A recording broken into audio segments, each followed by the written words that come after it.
Aku naik ranjang menggantikan kakakku.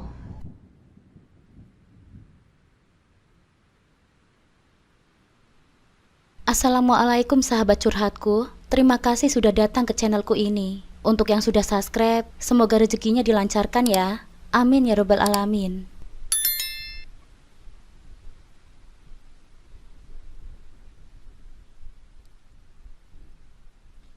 Hidupku adalah sebuah perjalanan penuh harapan. Mimpi yang kugenggam erat sejak kecil, mimpi sederhana namun begitu berharga, yaitu menjadi seorang guru.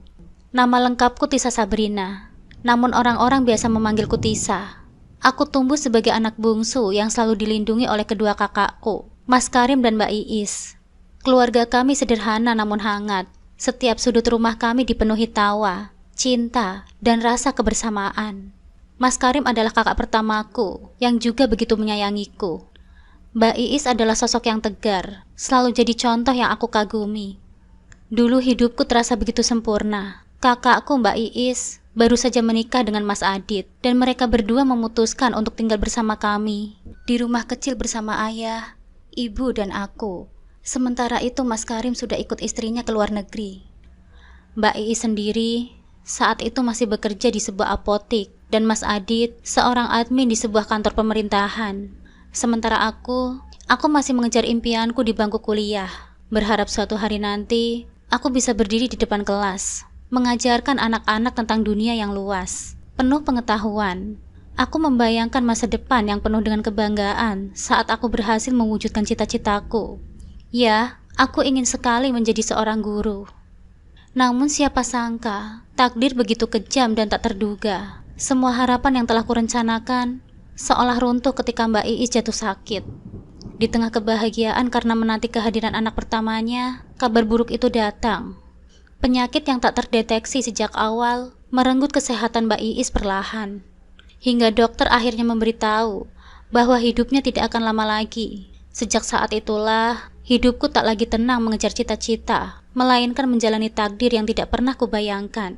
Sebuah amanah yang teramat berat, yang tak hanya mengubah jalan hidupku, tapi juga menghancurkan harapan yang pernah kumiliki. Aku hanya bisa bertanya-tanya, apakah takdir akan memberiku kesempatan untuk menemukan kebahagiaan di tengah kesedihan dan kesulitan ini?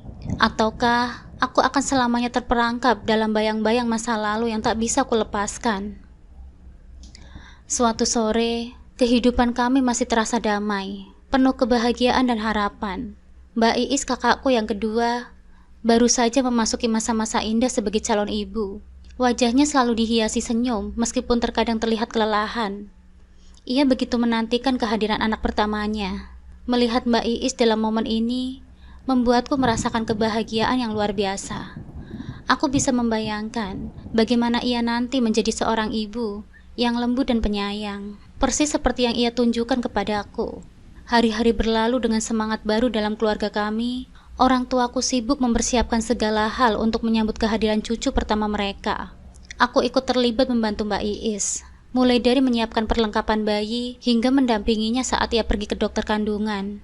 Kebahagiaan itu terasa sangat nyata, seolah tak ada yang bisa merusaknya. Namun seiring bertambahnya usia kehamilan Mbak Iis, kebahagiaan kami mulai tergores oleh kekhawatiran. Mbak Iis sering mengeluh tentang sakit kepala yang berdenyut, kakinya sering bengkak, dan tekanan darahnya naik drastis. Setelah beberapa kali pemeriksaan, dokter akhirnya memberikan kabar buruk. Mbak Iis menderita preeklamsia, kondisi serius yang mengancam nyawanya. Semuanya terasa berubah begitu cepat. Kebahagiaan yang tadinya ada seolah tersapu oleh ketakutan akan kehilangan. Aku ingat saat pertama kali mendengar diagnosis itu, rasanya seperti mendengar lonceng kematian berdentang. Kami semua terpukul, namun yang paling mengejutkanku adalah ketegaran Mbak Iis. Meskipun dokter menyarankan agar dia mempertimbangkan untuk menyelamatkan nyawanya dengan mengorbankan bayinya, ia menolak dengan tegas. "Dok, aku ingin tetap melahirkan anak ini," katanya dengan mata yang bersinar penuh keyakinan. "Bagaimanapun, dia adalah bagian dari hidupku. Aku ingin melihatnya lahir, bahkan jika itu berarti aku harus mengambil resiko." Malam itu, di tengah keheningan yang hanya ditemani oleh desiran angin dari luar, Mbak Iis memutuskan untuk berbicara dengan kami semua. Ia memanggilku, Mas Adit suaminya, dan serta kedua orang tua kami. Di ruang tamu yang penuh kenangan masa kecil, dia mengungkapkan keinginannya yang terakhir kalinya. Pak, Bu, kalau nanti terjadi apa-apa denganku, aku ingin Tisa yang menjaga anakku, dan kalau mungkin, Tisa, aku ingin kamu menggantikan posisi Mbak di sisi Mas Adit. Suaranya lirih namun tegas. Aku terdiam, terpaku di tempat. Kata-katanya seperti tamparan yang menghentak kesadaranku. Mataku membelalak mendengarnya, namun Mbak Iis tetap tenang. Wajahnya yang kelelahan karena kehamilan tetap menunjukkan keteguhan hati.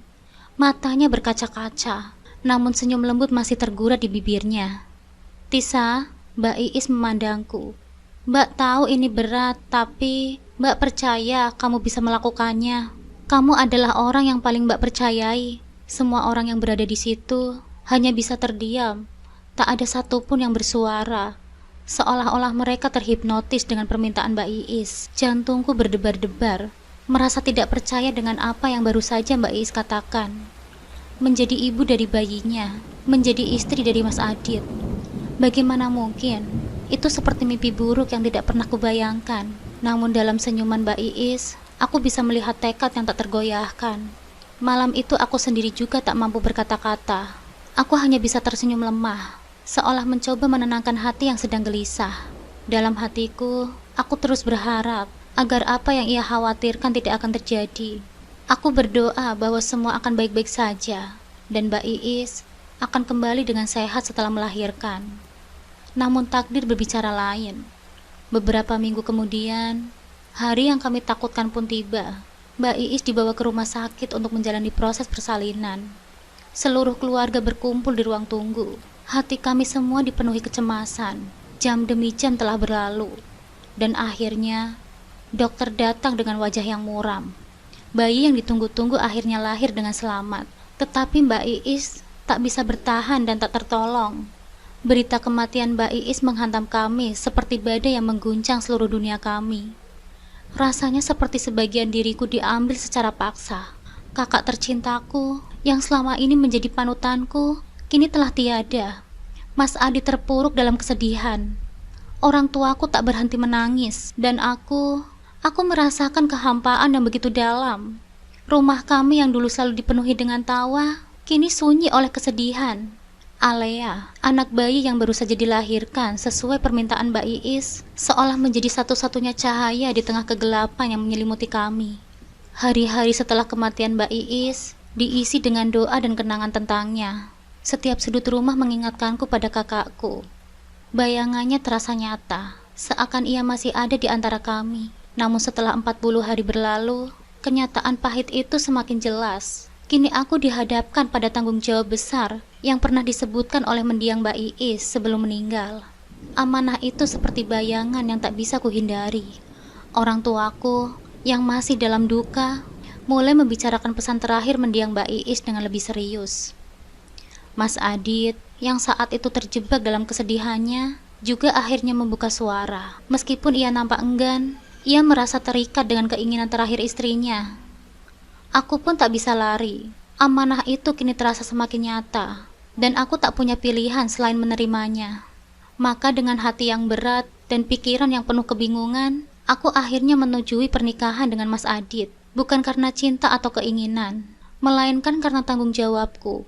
Aku tahu, ini bukan kehidupan yang aku bayangkan. Namun demi mendiang Mbak Iis, demi Alea yang tak berdosa, aku siap mengorbankan mimpiku untuk menjalani kehidupan yang tak pernah kurencanakan. Beberapa minggu setelah masa berkabung selesai, pernikahan kami berlangsung secara sederhana. Tidak ada kemewahan atau kemeriahan, hanya keluarga dekat dan beberapa tetangga yang hadir. Aku dan Mas Adit berdiri di depan penghulu dengan hati yang penuh keraguan. Rasanya seolah-olah aku hanya menjalani sebuah formalitas, bukan momen bahagia yang biasa dirasakan oleh pengantin baru. Mas Adit mengucapkan ijab kabul di depan penghulu. Tapi di dalam hati, aku merasakan bahwa ini jauh dari kebahagiaan pernikahan yang selama ini aku bayangkan. Mas Adit juga tidak sepenuhnya setuju dengan pernikahan ini. Itu terlihat jelas dari sorot matanya yang kosong, sama seperti yang aku rasakan. Setelah pernikahan itu, kami tidak kembali ke rumah yang sama. Rumah yang dimana aku pernah melihat kebahagiaan dan kehidupan bersama Mbak Iis. Namun kami terpaksa menyewa rumah lain, agar ingatan Mas Adit dengan Mbak Iis tidak terus membayanginya. Namun di rumah baru itu, ada jurang yang dalam yang tak terlihat antara aku dan Mas Adit. Dan jurang itu seolah semakin melebar setiap harinya. Kami jarang berbicara, dan saat kami bicara pun hanya percakapan singkat yang tak berarti. Mas Adit tidak pernah menyentuhku. Bahkan dia seolah menjaga jarak sejauh mungkin dariku. Di rumah ini, aku merasa seperti orang asing meskipun secara hukum aku adalah istrinya. Hari-hari berlalu dengan kecanggungan yang menyiksa. Aku merawat Alea dengan sepenuh hatiku, menganggapnya sebagai anakku sendiri.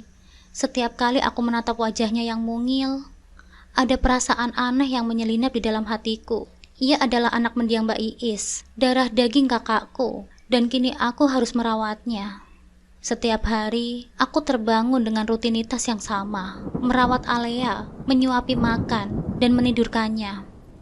Tangisannya di malam hari menjadi satu-satunya suara yang mengisi rumah ini, mengusir keheningan yang terasa mencekam. Sementara itu, Mas Adit semakin menjauh dariku.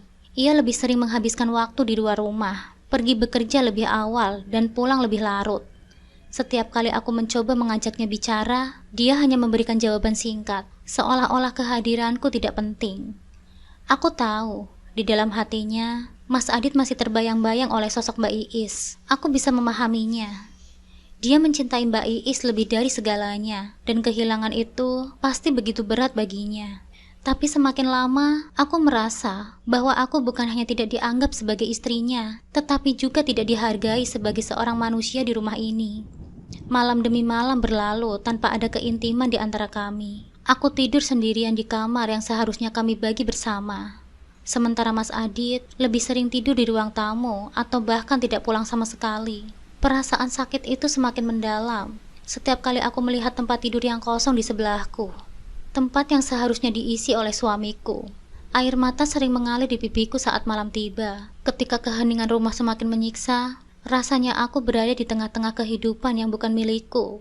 Aku seorang istri, tapi tanpa cinta. Seorang ibu, tapi anak yang kurawat bukanlah darah dagingku.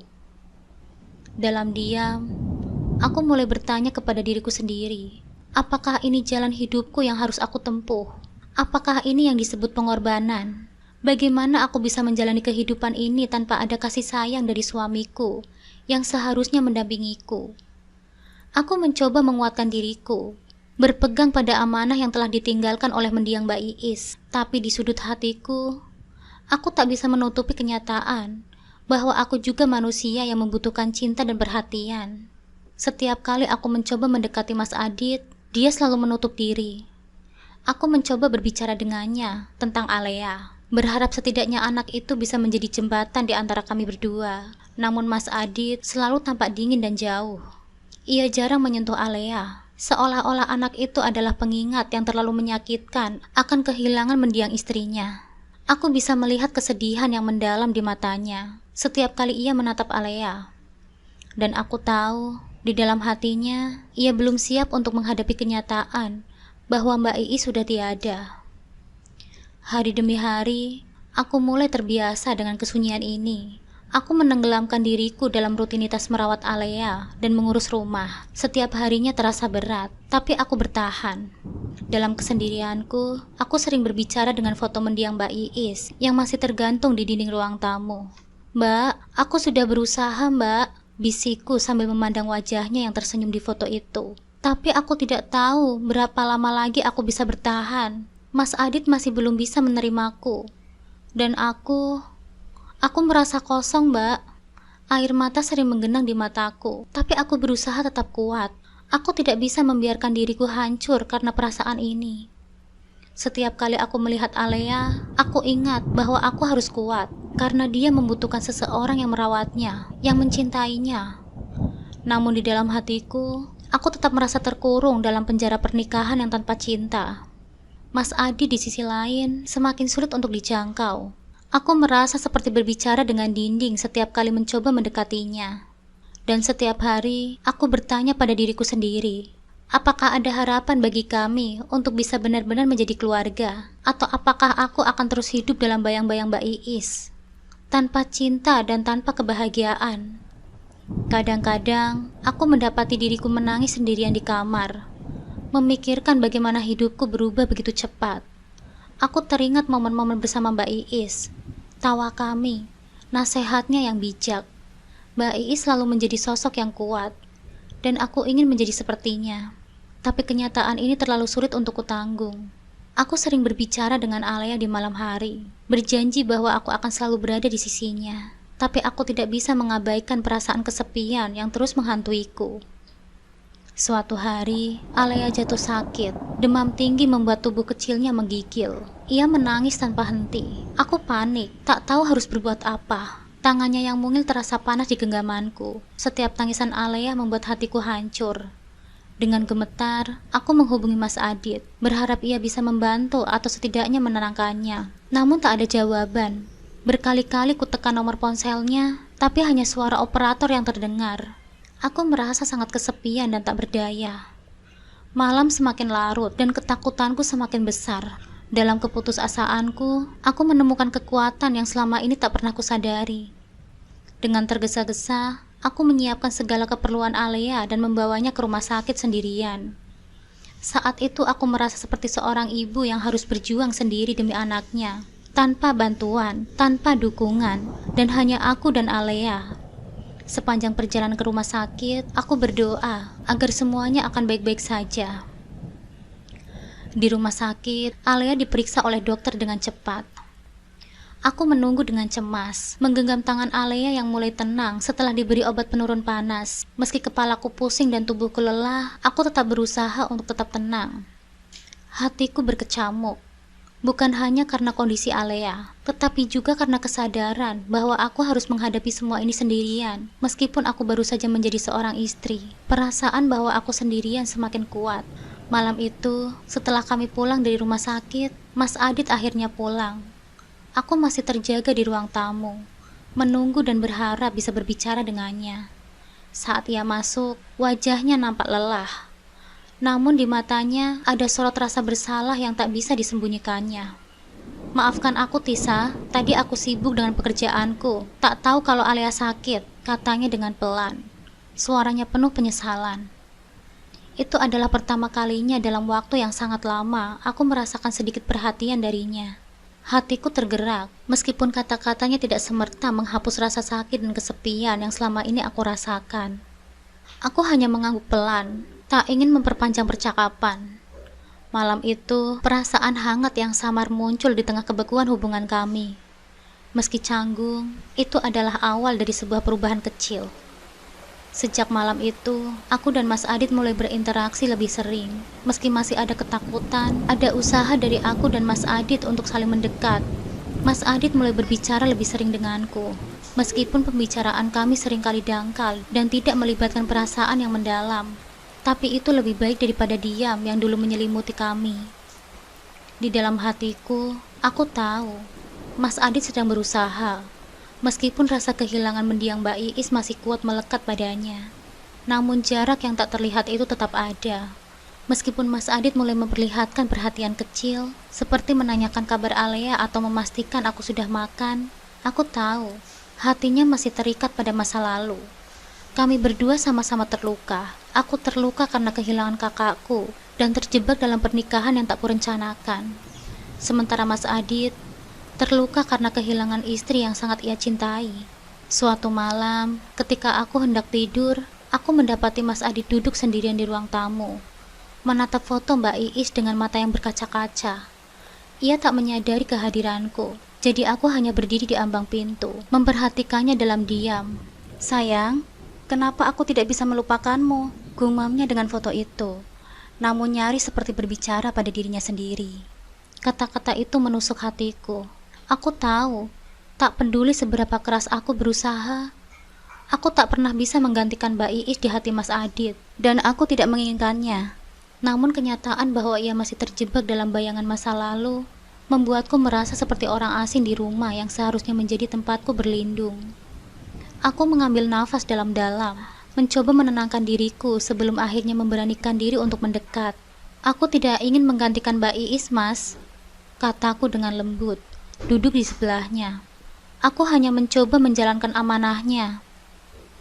Mas Adit memandangku sejenak, tatapannya kosong. Ia lalu menghela nafas panjang.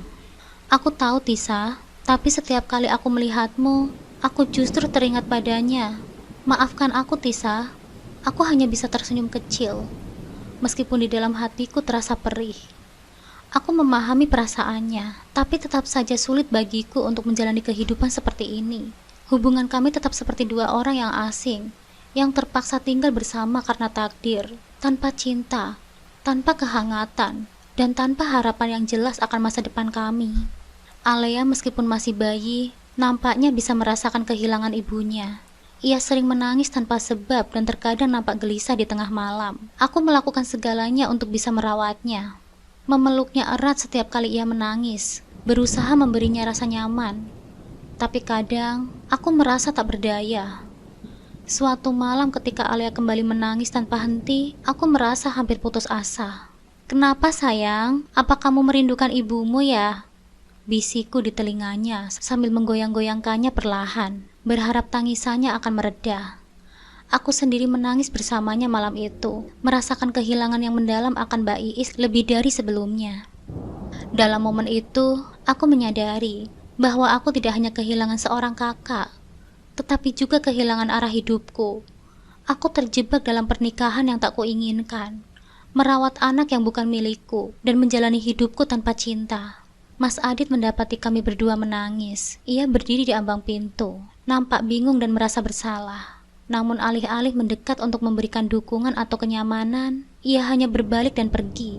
Rasa sakit di hatiku semakin mendalam saat itu. Aku tahu, Mas Adit masih belum bisa menerima kami, baik aku maupun Alea. Dan di malam itu, aku bertanya pada diriku sendiri, berapa lama lagi aku bisa bertahan di dalam pernikahan yang tanpa cinta ini? Hari demi hari berlalu, dan aku semakin merasakan tertekan dalam kehidupan yang kujalani. Pernikahan kami bukanlah pernikahan yang sesungguhnya, dan kehadiran Alea yang selalu mengingatkan kami pada Mbak Iis membuat segalanya semakin sulit. Suatu malam, setelah hari yang melelahkan mengurus Alea kembali sakit, aku tidak bisa lagi menahan air mataku. Aku pergi ke kamar dan menangis terisak-isak, merasa sangat sendirian. Di tengah tangisanku, tiba-tiba Mas Adit masuk ke dalam kamar. "Tisa, kamu baik-baik saja kan?" tanyanya. Suaranya terdengar bingung dan cemas. Aku menoleh kepadanya. Air mata mengalir tanpa henti. "Aku tidak bisa terus seperti ini, Mas. Aku merasa seperti orang asing di rumah ini. Kamu tidak mencintaiku. Aku tahu itu. Dan Alea juga tidak bisa merasa nyaman di sini. Aku sudah mencoba, tapi aku tidak tahu harus berbuat apa lagi, Mas." Mas Adi terdiam sejenak, lalu perlahan mendekat. "Maafkan aku, Tisa," katanya dengan pelan. "Aku memang belum siap. Aku masih terlalu terikat dengan masa lalu. Tapi kamu tidak pantas diperlakukan seperti ini." Hari demi hari berlalu dengan perubahan kecil yang terasa besar. Setelah percakapan kami malam itu, ada pergeseran dalam dinamika hubungan antara aku dan Mas Adit. Perhatian yang sebelumnya hanya nampak samar, kini mulai lebih nyata. Ia sering duduk bersamaku saat Alea tertidur. Terkadang membantuku mengganti popok atau memberi makan Alea. Keberadaannya di rumah pun lebih terasa, tidak lagi menghilang seolah-olah menghindar dari kenyataan yang ada. Namun meskipun begitu, masih ada ruang canggung yang mengisi percakapan kami. Seperti ada dinding tipis di antara kami. Sebuah pengingat bahwa meskipun kami sudah mencoba menerima keadaan, bayangan mendiang Mbak Iis terus hadir di sudut-sudut kehidupan kami. Tapi setidaknya, kami mulai bisa berbicara lebih terbuka tentang Alea, tentang hari-hari kami, dan kadang-kadang tentang masa lalu yang pernah begitu menyakitkan. Suatu malam, saat aku sedang menyuapi Alea yang sudah mulai belajar makan, Mas Adi tiba-tiba duduk di sampingku. Wajahnya nampak tenang, meski ada keraguan di dalam matanya. "Kamu sudah melakukan banyak hal untuk Alea, dan aku belum pernah berterima kasih padamu," katanya dengan pelan. Aku menoleh dan tersenyum kecil, sedikit terkejut oleh ucapannya. "Aku hanya melakukan apa yang seharusnya, Mas. Alea adalah bagian dari kita sekarang, bagian dari keluarga ini," jawabku dengan lembut. Mas Adi terdiam. Ia mengangguk pelan. Ia menarik nafas dalam sebelum melanjutkan. "Aku tahu, tapi kamu benar. Selama ini aku tidak benar-benar hadir. baik untukmu maupun untuk Alea. Aku terlalu lama terjebak dalam kenangan, terlalu lama menahan rasa sakit kehilangan Iis, tapi mungkin sudah saatnya aku belajar melepaskannya. Kata-kata itu terasa berat, tapi di saat yang sama, aku merasakan beban yang mulai terangkat. Mungkin ini adalah awal dari sesuatu yang baru, bukan untuk melupakan Mbak Iis, tapi untuk menerima bahwa hidup harus terus berjalan. Dan cinta yang pernah ada, meski tak tergantikan, tak berarti harus membayangi kebahagiaan yang baru. Hari-hari berikutnya diisi dengan perubahan yang semakin nyata. Mas Adit mulai melibatkan dirinya lebih banyak dalam merawat Alea. Terkadang kami berjalan-jalan bersama di taman, hanya untuk menikmati senyum Alea yang ceria. Meski cinta yang tumbuh di antara aku dan Mas Adit bukan cinta yang meledak-ledak seperti dalam kisah-kisah roman, namun cinta itu terasa nyata, tulus dan semakin kuat seiring berjalannya waktu. Pada suatu malam, ketika Alea sudah tertidur pulas, Mas Adit menatapku dengan sorot mata yang berbeda. "Aku ingin kita mulai lagi, Tisa," katanya dengan nada yang begitu serius. "Bukan untuk menggantikan Iis, tapi untuk kita. Aku ingin belajar mencintaimu." Aku terdiam, kata-katanya menggema di pikiranku. Perasaan yang selama ini kusimpan dalam hati akhirnya mendapati jalan untuk keluar. Bukan hanya karena aku terpaksa menjalani pernikahan ini, tapi aku juga mulai merasakan sesuatu yang lebih dari sekedar kewajiban. "Aku juga ingin memulainya lagi, Mas," jawabku dengan pelan. "Bukan untuk menggantikan siapapun, tapi untuk kita, untuk Alea." Perlahan, kehidupan kami mulai berubah menjadi lebih baik. Hubungan yang semula terasa asing, kini berubah menjadi lebih akrab. Mas Adit mulai lebih terbuka padaku, tidak lagi menutup diri seperti sebelumnya. Kami mulai berbicara tentang banyak hal, tentang rencana masa depan kami, tentang apa yang ingin kami capai bersama, dan tentang bagaimana kami ingin membesarkan Alea. Namun meskipun hubungan kami semakin membaik, bayangan Mbak Iis masih ada di antara kami. Ada kalanya ketika Mas Adit duduk di ruang tamu, masih menatap foto Mbak Iis dengan mata yang berkaca-kaca. Aku tidak pernah marah atau cemburu, karena aku tahu cinta yang ia miliki untuk Mbak Iis adalah sesuatu yang tak mungkin tergantikan. Tapi yang membuatku merasa lega adalah kenyataan bahwa kini ia mulai bisa melihat kehidupan di luar bayangan itu. Ia tidak lagi terperangkap dalam masa lalu, dan kami mulai membangun kehidupan baru bersama. Seiring berjalannya waktu, hubungan kami semakin kuat. Alea tumbuh menjadi anak yang ceria, dan aku mulai merasakan kebahagiaan yang selama ini hilang. Mas Adi tidak lagi terperangkap dalam bayangan masa lalu, dan kami mulai merencanakan masa depan bersama. Aku pun mulai menerima kenyataan bahwa mungkin mimpiku menjadi seorang guru harus kutunda untuk sementara waktu. Tapi aku menemukan kebahagiaan baru dalam peran baruku sebagai istri dan ibu.